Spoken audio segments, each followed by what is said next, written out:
Hi, everyone. Thank you so much for joining us today. I'm so excited to be sitting with Craig Johnson today.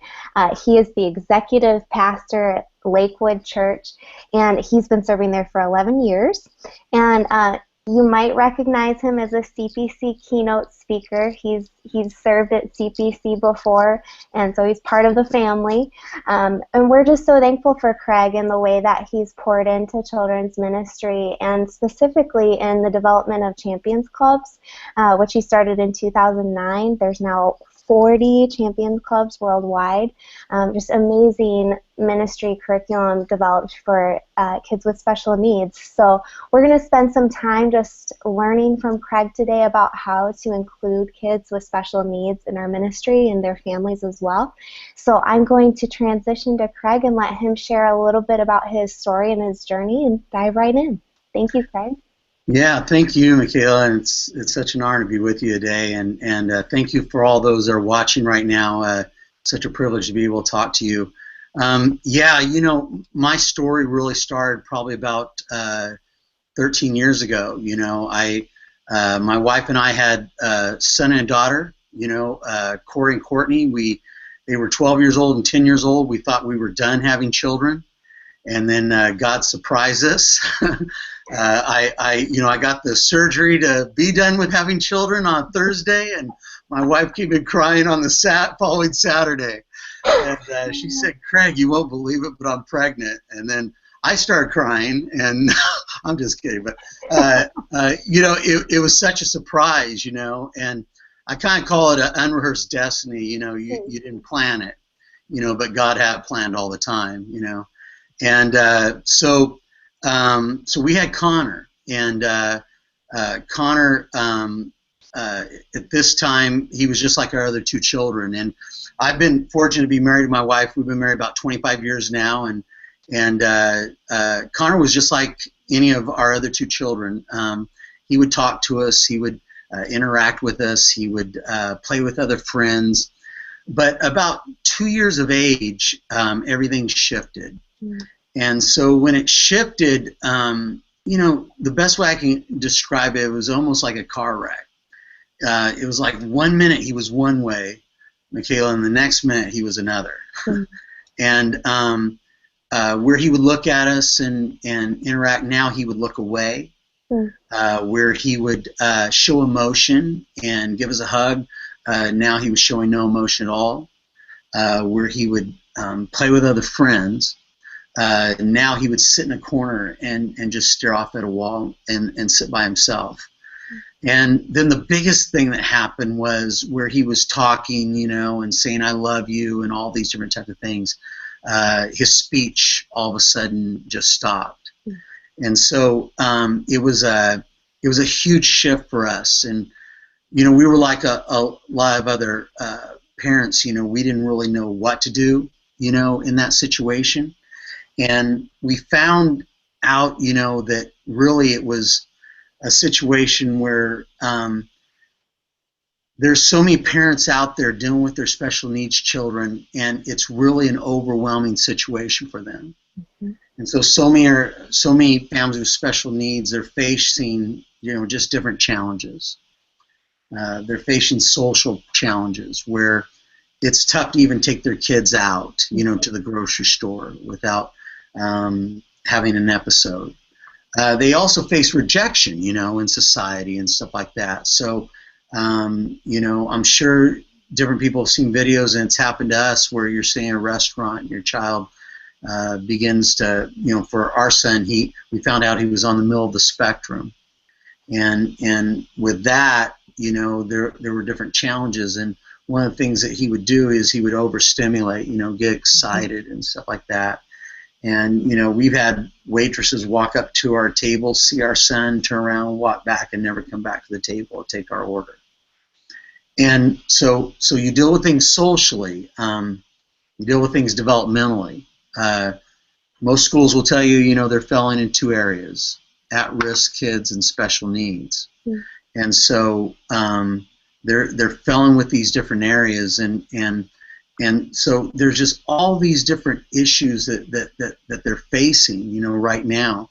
And so if a parent wants to help their child and everything, what's happening right now in schools is that autism has grown so much that it's just become overwhelming for them. So it's not that the teachers don't want to help, it's just that there are too many kids to work with. So they can't develop them properly. Then you deal with, physical development and physical challenges that they're dealing with. And, a lot of the kids are dealing with all different types of things, from them throwing tantrums, acting out, any of those different types of things, to challenges with even their development, even things as simple as potty training.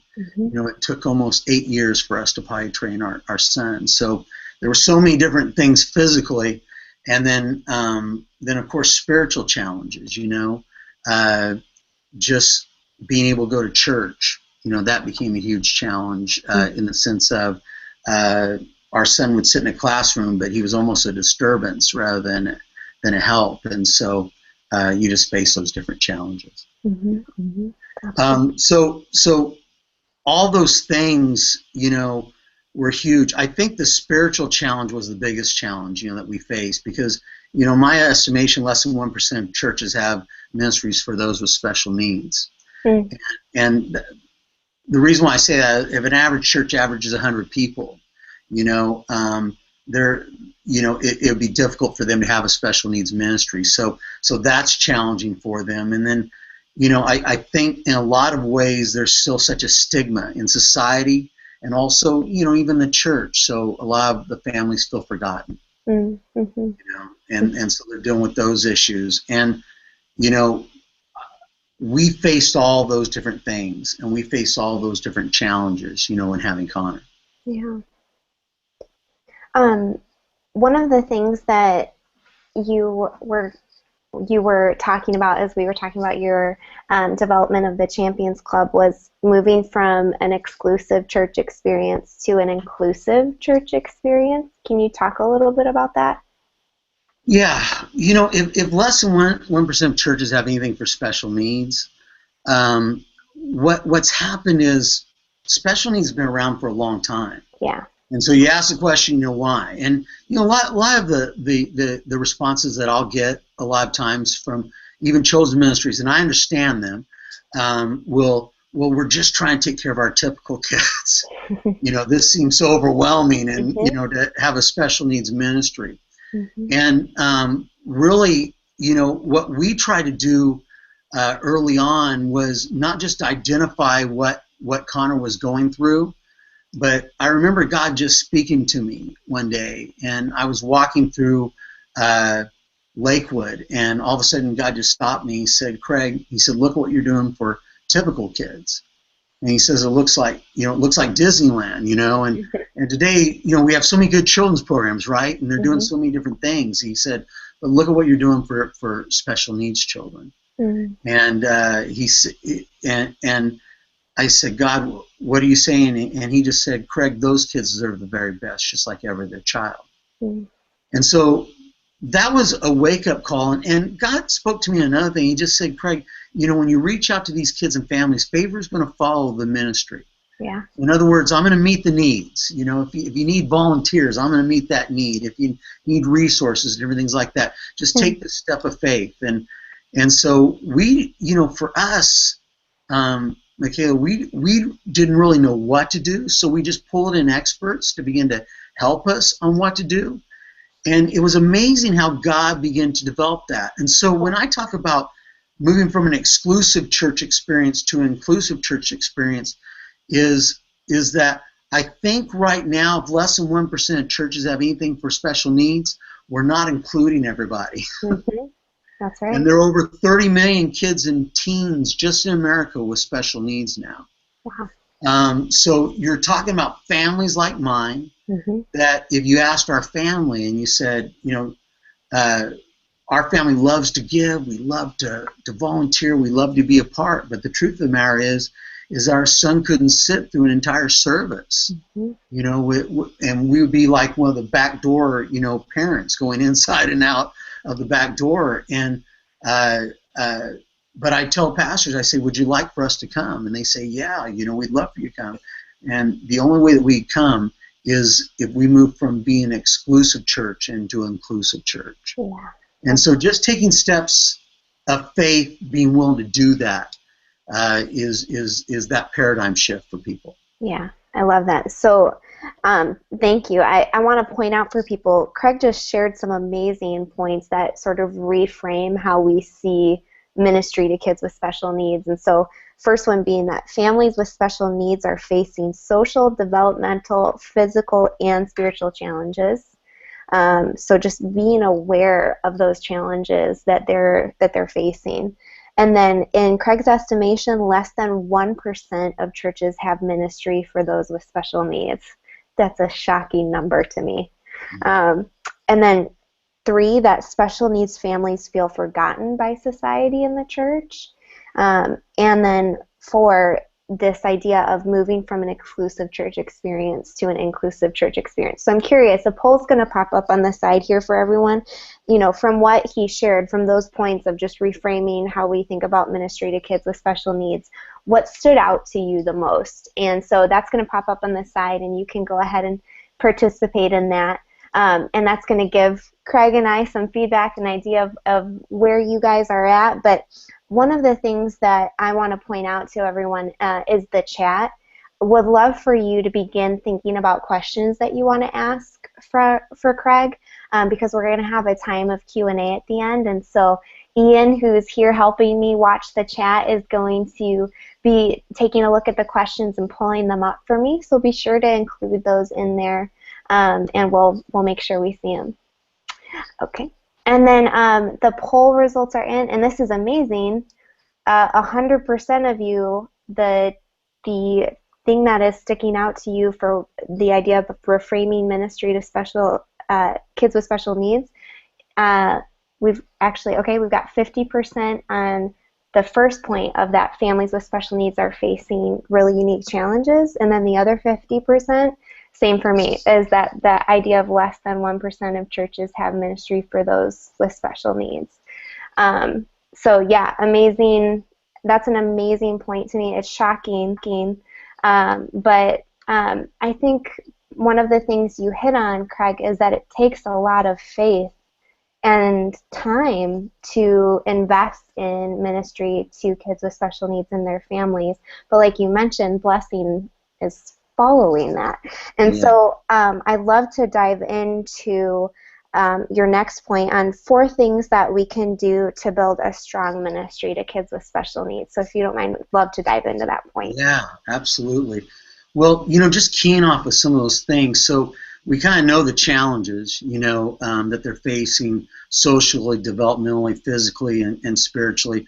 So what it's like for a lot of families with special needs is they don't feel accepted. Mm-hmm. And so, here they are carrying this, I would call a refrigerator on their back, They're having to take care of their child in some way, shape, or form 24/7. They're not sure if their child's getting developed properly. Mm-hmm. They're not able to be a part of a church experience because maybe in their area there isn't anything, and if there is something, there might be so many kids, because that's the one church in the area that might have something. Yeah. So they're facing these different challenges. So what they do, a lot of them become what's called shut-ins. Mm. And their church becomes something that they can watch through a live feed or they watch on TV. Mm-hmm. And once we start to reach out, we notice something. When we started to develop the Champions Club and stuff like that, we noticed that we only had about 10 families. And we were helping out about 10 families at the time before we ever launched, a special needs ministry. So we only, we had about 10 families, and there was a degree of acceptance, but not a huge degree of acceptance. And when we begin to open it up and begin to build an awareness that we were a church that was going to be inclusive, that we were going to love everyone, that we were going to accept everyone, and it didn't matter what they looked like, what situation they were in, what challenge that they had, that this church was going to figure out a way to accept them, we began to build a culture of acceptance. And it was not only life-changing for the ministry, it was actually it was a huge change for the church. Because the church always talked, like many churches, we talk about, we'll accept anybody, we want everybody to come. But then we don't provide programs to allow people to really be involved. And so I think the first thing to build a strong ministry of kids with special needs is you have to develop a culture of acceptance. These parents have already been hurt. They've already, as a matter of fact, I talked to an author friend of mine the other day, and she did a book on centered around special needs, and she polled 50 people and that had special needs families, and she polled these 50 families, and she said, tell me the most devastating experience you've ever had as a special needs parent. And 50% of the 50 families said it happened in the church. Wow. So that just kind of shows you, many times I've had families come here and they've said, it was the first time our family's ever been accepted. We were told by our church we couldn't bring our son anymore because he was too much of a distraction. And it was literally revolutionizing for them. It was transformational. And for us, when we were able to do that, I can't tell you what it means for a family to have a church say, not only do we have something for you, but you know what, we're going to do our very best, and we want you to be here, and we want you to volunteer and come. So building that culture of acceptance is huge, Michaela. It's huge for the families. And when it happens, now, when you look at Lakewood, now there are people with all different types of challenges, disabilities. They're now ushers, greeters. They're in the worship team. And now people just don't really even notice so much that they have a challenge or a disability. Now it's complete acceptance. So I think, when you start, have the mindset that, we're going to accept everybody. We're not going to turn anybody away because they went through enough rejection. We're going to have a culture of acceptance, and no matter what your children's facing. And what's great with that now is that now there are tools and different things that you can actually work with the kids. I'll get into that in a minute as well. I think the second important is taking care of the parent as much as the child. Yeah. Because you can't just have acceptance for the child. You've got to really be able to take, because they're the ones carrying the load all during the week. So building things around your program that's going to come alongside of them. Maybe it's a small group program that goes with it, where you start a small group for parents with special needs. Maybe you have a special event for the parent. Maybe you have a respite time. But really come along their side. And even when they come and let's say you start a program, you start a special needs ministry, and they come, really, one of the things that we teach all of our volunteers is to come alongside the parent. How was your week? What did you go through during that week? Really having that extra care. So one of the key things we always want to do when we start a special needs ministry is come alongside the parent as much as the child. I think another thing is, find tools. Find tools that if you were wanting to build a strong ministry or start a strong ministry, what's great is now there's more tools that are coming available. Right. And there's more awareness taking place within the church and within publishing. And for instance, I think you can see right there, we were able to create, it took us about 2.5 years, but we worked with our good friend Ryan Frank, and we myself and Dr. Sandy Robinson, we actually finished the first full-scope Christian curriculum for special needs. And it actually deals with behavior, how the kids can respond, developing them. So this is a tool now that any children's ministry can start a special needs ministry and actually have a curriculum that will give them ideas, tools, development, a full scope curriculum that they can work with. And there's other good stuff out there, that can really come alongside your ministry. So I'd encourage you, if you're going to build something, you can start with that. It doesn't have to be, you have to build this big room or do different things like that. You can really have a great curriculum now and with some good tools that work with the kids. Another thing that I think is important And Michaela, just feel free to come on in, because if I'm talking too much, I I'll love just keep on it. going. Keep going. Okay. Another thing that's important is having a model. I think a model is really important, because you know you've already got a great children's program, and it can be overwhelming to say, okay, now I'm going to start a special needs ministry. And a lot of ministries will start out with a buddy system, and those are great.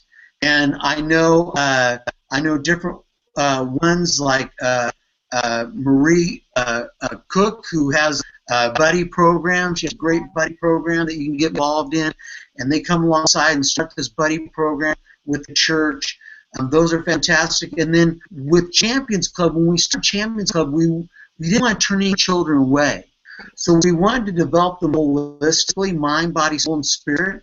So through the experts that we kind of put together, there's 4 stations.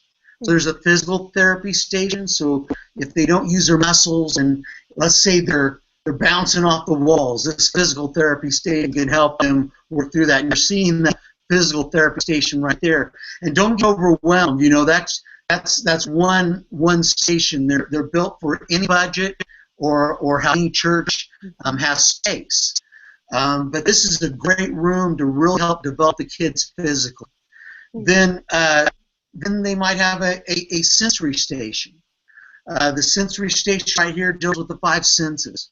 Mm-hmm. And so the kids rotate in between the physical station to the sensory station, and these 5 senses, this is a calming area for them. So let's say they're agitated, they're upset, it can calm them. It also works with sight and touch and hearing and all different senses. Then they might go to an educational area, educational station. And so the educational station, I think, is the next slide. And that's the station where we're really going to work with the kids on their mind. Mm. So there are iPads, in there, and the kids can't speak, it will speak for them. Yeah. And then there's all different kinds of educational games. The last one is a spirit station. And this is a spirit station right here at Lakewood, and you can see the goal. And that's really where we do praise and worship and curriculum and different things like that. So the kids rotate in between these 4 stations, and they're being developed while parents go to church. And so that's kind of the developmental process. And the last thing, I know we're short on time, is providing ongoing training development. And what's great is Champions Club can come along your side, and I'm sure there are other programs, other churches that have started programs that can come along your side. Joni and friends are fantastic with things like that, with ongoing training and development. We'll train you. I mean, from the very beginning, and you saying, hey, I want to launch a special needs ministry, right on through the launch and the training between. Now there's training development. I think that's so important that children's pastors know, children's leaders know that we can come alongside of them. Yeah, I love that. Okay, guys, some good questions here on this side, but we're going to do a poll first of which of the 4 points that Craig shared you need to focus on right now in your ministry. So the first one being building a culture of acceptance. The second one, take care of the parent as much as the child. 3, find tools and a model that best fits your situation. And 4, provide ongoing training and development. So that's popping up there on the side for you. Go ahead and select which one you feel like you need to focus on right now. And Craig, I love that point about taking as much care of the parent as much as the child. This was something that was so neat. I love that you mentioned Marie. I've gotten to know Nathaniel's Hope and their ministry, and it's just something I didn't even think about, of how amazing it is for a church to provide that respite care to the families and take care of the parents. And it's so simple. Like, it's something I feel like I should have thought about before, but until that was shared with me, it wasn't even on the top of my mind. But so I love that point of taking as much care of the parent as the child. So that was the one that stood out to me. For the participants, it looks like about 67% are saying building a culture of acceptance, and then 33% would be finding those tools in a model that best fits their situation. And thanks for suggesting a few of those tools for us. I'm sure more people will have questions about the tools that are out there at the end. But thinking about that family piece, let's dive into really quick about this idea of caring for the whole family. What are some ways that we can serve and include parents of the kids in our special needs ministries? Yeah, it's so huge, and when you look at the family, for instance, my family, I have two kids that don't have special needs, and then one that does. So how could we take care of the whole family, even if they have kids that don't have special needs? So really developing different things that can come along their side. One of the things I mentioned, and we actually got this from my cousin's church, Greg Surratt, who's a pastor at Seacoast, and in their special needs ministry, they start small groups for parents and families with special needs, and it's different challenges they had. So this small group program has really helped develop them. So we really took that on. Another thing that we did, we had what's called Camp Hope, and it was a one-day event for the entire family. Wow. And we put out through the community, and there were rides, and there were games, and there was food, but it was something for the entire family, not just the child with special needs, but there was just such acceptance for that special needs family. The first time we didn't really know how many would come, from the community and just from home, but we had, over 500 families come to this. Wow. And they said, one of the key things that they said to me, they said, "Thank you for the event for our entire family." Wow. It's just so difficult to find an event where, all of our family participate. And so lots of times there are events for special needs kids, and lots of times there are events, that don't include special needs kids. But what if you have something for the entire family, Sure.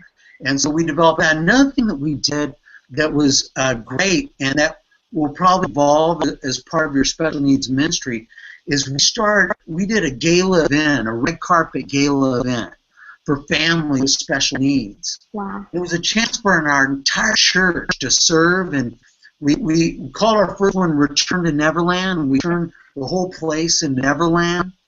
And these families were, when they walked in, they saw Peter Pan and Tinkerbell and were able to take pictures with them. And they walked into Neverland, and they got served a dinner, and we had we had a storybook, story for the family of one of the moms who became queen of the gala, and we basically told her story of how she just was an amazing mom and overcame, and then we introduced her and brought her on stage, and then we have a dance where she becomes the mom, gets to do the first dance with her special needs child. Wow. And I'm telling you, there's not a dry eye in the place. It's an amazing event. But there's a candy table, and there's all kinds of stuff. But I'll never forget this mom, just by doing this event for the entire family and reaching to them. She gets on Facebook, and she said, "Tonight I was crowned the queen of the gala." And she said, "It was the greatest night of my life." Wow.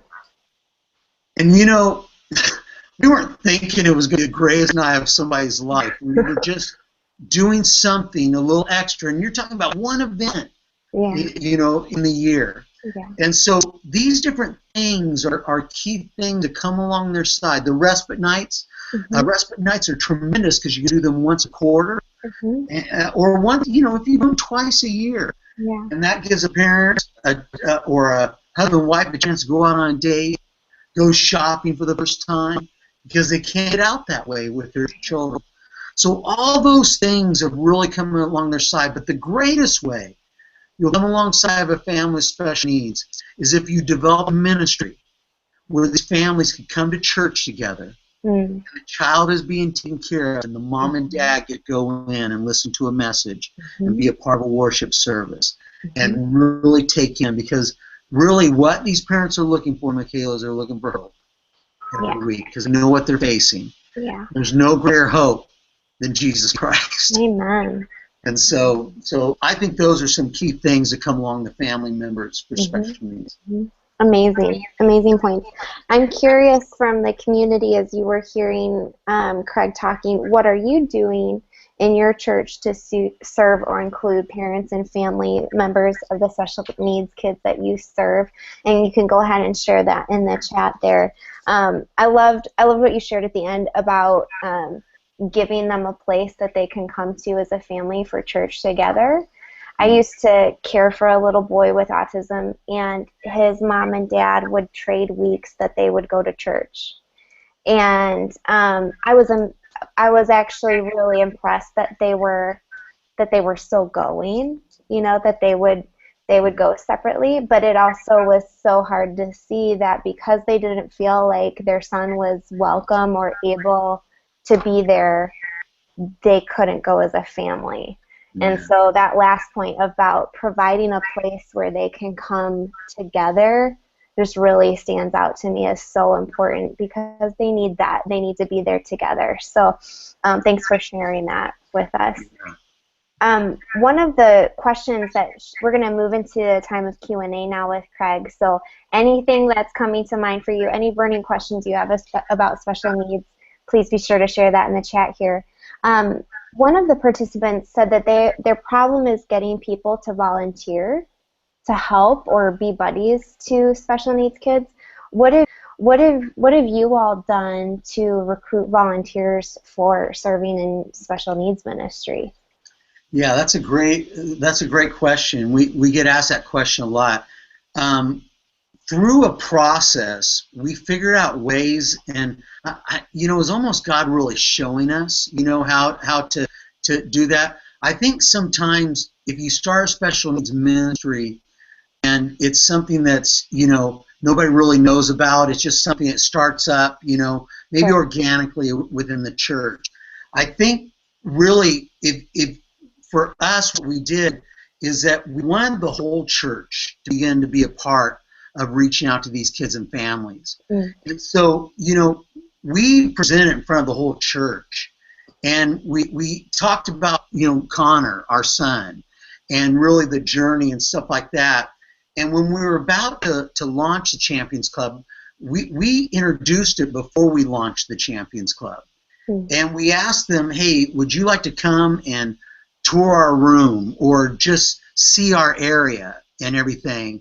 Because we're reaching out to your kids and families. And when we did that, when we shared our story and then offered them to come and see it, then we started getting applications in that week. So it wasn't, us just saying something out, but we're actually sharing the story. And I kind of say it like this: it's not what is your cause, but it's who is your cause. Yeah. And what I mean by that is, autism isn't my cause. Connor's my cause. Or the child that you took care of, that's my cause. And you need to tell their story. They need to be the face of it. Yeah. Because autism is too big, special needs is too big. And some people will be drawn towards it, but a lot are they might not. But if you tell them a story about Connor, if you tell them a story about a child in your church and how you're going to help them be everything God wants them to be, people want to be part of that. Yeah. They'll go to the ends of the earth for that child. And so that's what we really targeted on. Connor became almost our poster child to reach people, and I don't mean that in a bad sense, but in a positive sense, to reach people to be a part of the ministry. Yeah, so inviting people into the vision, but into the story of what God could do through this ministry. That's a great point. That's right. It was huge for getting people involved. And then showing them what you're doing. I think that's so huge too. Yeah. Bill has a question of, do you find that the majority of people who volunteer to serve in your Champions ministry are people who've been touched personally by a special needs child in their immediate or extended family? For us, it's been a combination. Okay.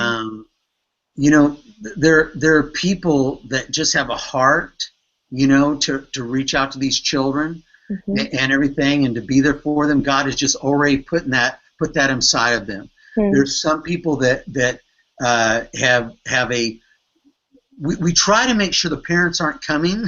We want them in church, Yeah. but they might start out, but they might have a family member. They might have somebody that they know personally, and that they come and be a part. A lot of people were touched by the stories, Sure. Sure. and so the stories really compelled them. Man, I mean, if you can touch anybody and if you want to be a part of a ministry that's the hands and feet of Jesus, I mean, this is it. I mean, it's as close to God's heart as you can get. Yeah. And so I would say, Bill, it's a combination of things. But I will tell you this, and this is an interesting fact. Out of the 90 ministries at Lakewood Church, the Champions Club has the most retention out of any ministry at Lakewood Church. Wow. I know that may be hard to believe. It blew us away. But what they do, they build a relationship with these kids and families, and they don't want to let go of it. Of course. Tim, I know Tim. Good to have you here. Tim is asking, do you think that the person leading a ministry for special needs has to have personal experience with special needs in their family in order to understand the struggle? Yeah, I think it helps. Mm-hmm. I think it can definitely help without doubt. Mm-hmm. But that's not the road God took us on. Sure. The person that we had she was one of our administrators within our children's ministry, and she was a great administrator.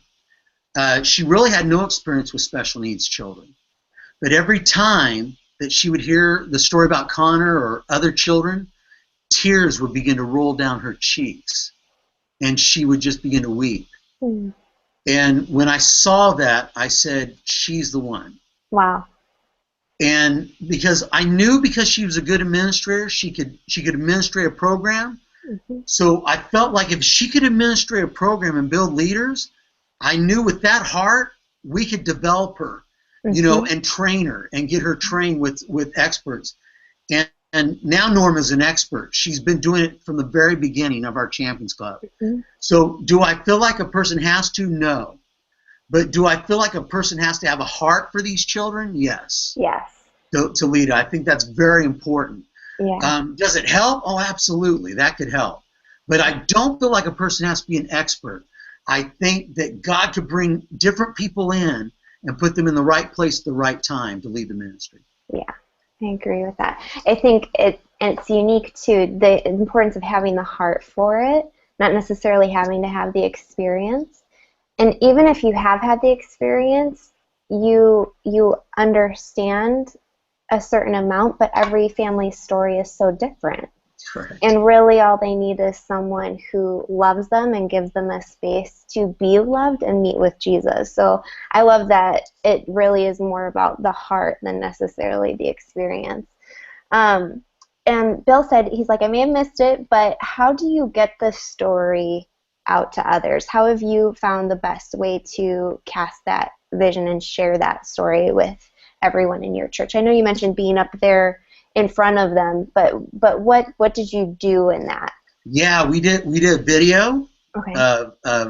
of Connor. Now our Connor was a little bit different because a miracle happened in his life, and I'd shared that miracle with you before, Michaela, and it would take me a long time to share that. But sometime we'll have to do that. But a miracle happened in Connor's life where one time he wasn't speaking. God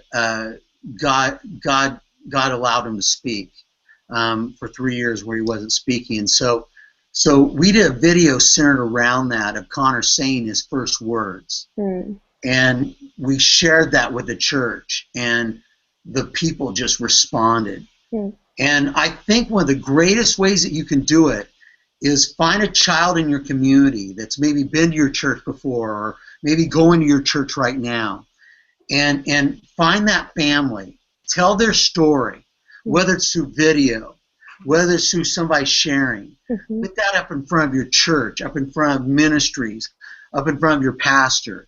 Get that out there, because that story is what's going to touch people's hearts to want to give, to want to be a part, to want. And so we found a story, and we just begin to saturate people with that story. Mm-hmm. And that child, it's even when I go into churches, whether I'm fundraising or whether I'm presenting about Champions Clubs, I asked them, tell me a child in your church. Because I can tell you about my son, and it's going to impact you, but I want to relate it to a child in your church.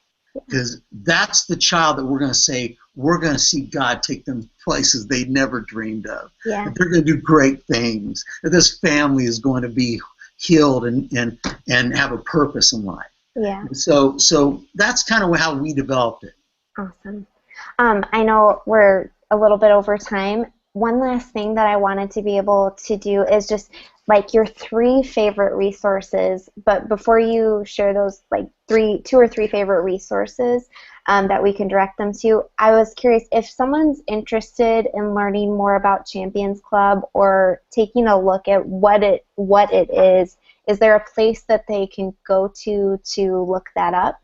Yeah, you can go to championsclub.org, championsclub.org. Okay, great. And you'll see our story, and there's curriculum, teacher's guide, all different kinds of things. Awesome. Okay, and then what would be maybe 2 resources you would suggest to the person who's really thinking through like either revamping their special needs, maybe it needs a recharge, or starting from the ground up? What would those 2 resources be? Yeah, I would definitely go to Joni and Friends. .org. I think it's .org. I'm not sure, but it's their website. Okay. On Joni and Friends, they have different types of resources, from training to development, different things like that. Probably right now. I mean, and I'm not trying to push it towards my resource. Understand, but the curriculum, Champions curriculum, is just so key because there's not exactly anything like that. Right. And so I would definitely, encourage them to look towards that. Yeah. And maybe even encourage them towards a couple books that I've looked at that maybe I can send. Can we put that up later? Yep, we can tweet that out. We can tweet that out for everybody. Yeah, one's by Lori Whalen. Okay. I mean, fantastic book. She's actually done a couple of different books. Anything that Barb Newman does. Yes. I mean, any type of resource she does. I know she's going to come to INCM. I've listened to some of her seminars. If she does anything with you guys, they need to follow up with her because she's fantastic with those types of things. And Marie Cook, I think, is great. Absolutely. Well, thank you so much, Craig, for being with us. So great to learn from you and hear your passion and your love for just serving kids with special needs and their families. I want to mention to everyone, since he brought up Barb and Marie, we are going to have just an incredible time at CPC digging into special needs ministry. We have a pre-conference track that is free to CPC registrants with Barb Newman, and she's going to be spending time talking through understanding autism spectrum disorder and how you welcome and include these kids and their families in your children's ministry. It's going to be a tremendous pre-conference track. And then in the conference, we have a special needs track and a special time with our friend Marie Cook from Nathaniel's Hope on the main stage at CPC. So just really want to encourage you, if you're looking to get a boost in your training for special needs, we're going to have some great opportunities at CPC for you guys to do that. So so excited, again, Craig, to be able to sit down with you today. Thank you for taking the time, and we just appreciate you so much. And thank you for taking time out of your day to sit and listen and learn. I hope it was helpful to you, and I look forward to the next time we can sit across from each other. Thank you so much. Thank you. Thanks, Craig.